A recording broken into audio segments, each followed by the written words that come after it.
नमस्कार, मैं हूं दिबांग। कोरोना के कहर के बावजूद उत्तर कोरिया के क्रूर तानाशाह किम जोंग उन लगातार सुर्खियों में बने हुए हैं। दुनिया भर में उनको लेकर उत्सुकता है। सब जानना चाहते हैं कि वो जिंदा हैं या नहीं। और अब उनके बारे में खुलकर खबरें आ रही हैं। उत्तर कोरिया का मीडिया उनके बारे में क्या कहता है, ये सब बताऊंगा आगे। लेकिन एक बात समझने की है कि किम जोंग उन के पिता किम जोंग इल और उनके दादा किम इल सुंग दोनों की मौत हार्ट अटैक की वजह से हुई।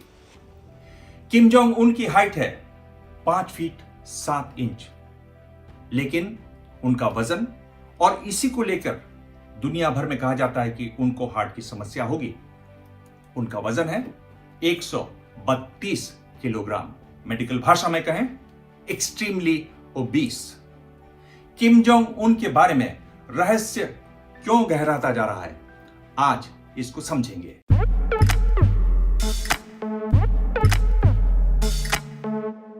दरअसल किम जोंग उन के बारे में खबरों का सिलसिला शुरू हुआ सोमवार को, जब दक्षिण कोरिया के सोल में स्थित न्यूज एजेंसी डेली एनके ने खबर दी कि किम जोंग उन का हार्ट का ऑपरेशन हुआ है और वो 10 दिन से गायब हैं। ये न्यूज एजेंसी वो लोग चलाते हैं जो उत्तर कोरिया से भागे हुए हैं। एजेंसी ने यह भी बताया कि किम जोंग उन 15 अप्रैल को अपने दादा के जन्मदिन समारोह में नहीं पहुंचे थे। प्योंगयांग में इसको लेकर एक बड़ा समारोह होता है और वहां न पहुंचना उत्तर कोरिया में बहुत बड़ी बात मानी जाती है।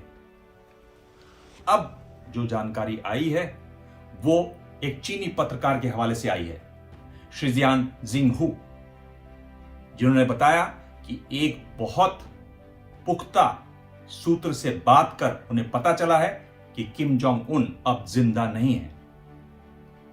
शिजियान के वेबो में, जो चीन का ट्विटर है, करीब 1.5 करोड़ फॉलोअर्स हैं। बताया जाता है कि चीन की राजधानी बीजिंग में उनके बहुत अच्छे संपर्क भी हैं। तो ये खबर एक तरीके से महत्वपूर्ण हो जाती है।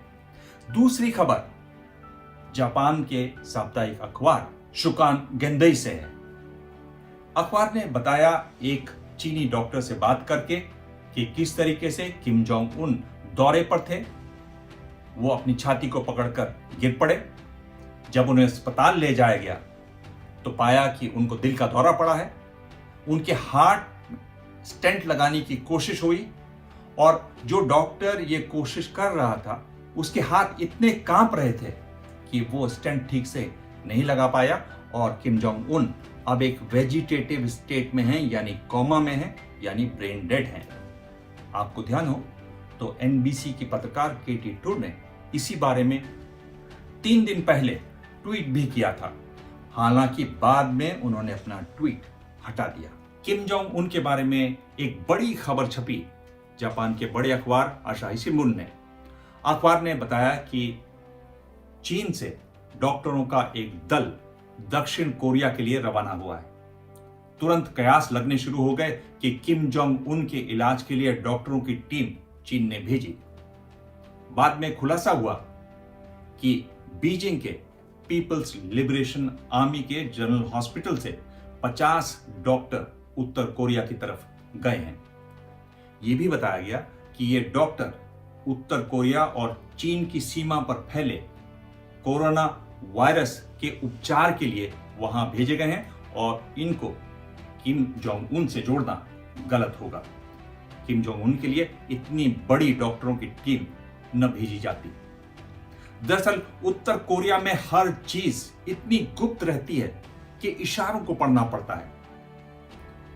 अखबार ने एक और खबर दी कि हाल में, यानी 3 दिन पहले, रूस के राजदूत ने बीजिंग में उत्तर कोरिया के राजदूत को फूल भेजे। तो लोगों ने हिसाब लगाया कि ये किम जोंग उन के उपचार की कामना के फूल थे। लेकिन फिर उत्तर कोरिया के वर्कर्स पार्टी के अखबार ने इस पर सफाई दी और कहा कि दरअसल में ये फूल किम जोंग उन की रूस यात्रा के वर्षगांठ के मौके पर भेजे गए। उत्तर कोरिया की मीडिया को देखें तो हफ्ते भर किम जोंग उन की कोई न कोई खबर सुनाई देती रही, दिखाई देती रही। बताया गया कि उन्होंने संदेश भेजे हैं सीरिया के राष्ट्रपति को, क्यूबा के राष्ट्रपति को, रूस की कम्युनिस्ट पार्टी को। रविवार के दिन सामजियोन नाम की एक जगह है, वहां के मजदूरों को उन्होंने उनके काम के लिए बधाई देते हुए एक संदेश दिया। लेकिन जानकार बताते हैं कि यह अपने आप में काफी नहीं है। अमेरिका की प्रसिद्ध न्यूज वीक पत्रिका को पेंटागन के एक इंटेलिजेंस अधिकारी ने बताया कि प्योंगयांग से 200 किलोमीटर दूर वोसान नाम की जगह पर किम जोंग उन की ट्रेन का देखा जाना, लेकिन किम जोंग उन का लगातार 2 दिनों से दिखाई न देना बताता है कि दाल में कुछ काला है, मामला गड़बड़ है। इस अधिकारी ने यह भी बताया कि अगर किम जोंग उन को कुछ हो ही गया है तो ये बताने में उत्तर कोरिया को अभी समय लगेगा, क्योंकि एक तो उनको सुरक्षा व्यवस्था करनी पड़ेगी और उत्तराधिकारी तय करना पड़ेगा। इस पूरे मामले पर मैं लगातार नजर रख रहा हूं। अगर आपको यह जानना है कि उत्तराधिकारी कौन हो सकता है तो नीचे कमेंट बॉक्स में जरूर लिखें। आपके ढेरों संदेश आते हैं, मैं उनको लगातार देख भी रहा हूं और जवाब भी दे रहा हूं। और आप यहां नहीं तो ट्विटर पर आ सकते हैं, जहां मैं ज्यादा होता हूं। मेरा हैंडल है @dibang, DIBANG। नोट कर लें, फिर बात होगी। ABP न्यूज आपको रखे आगे।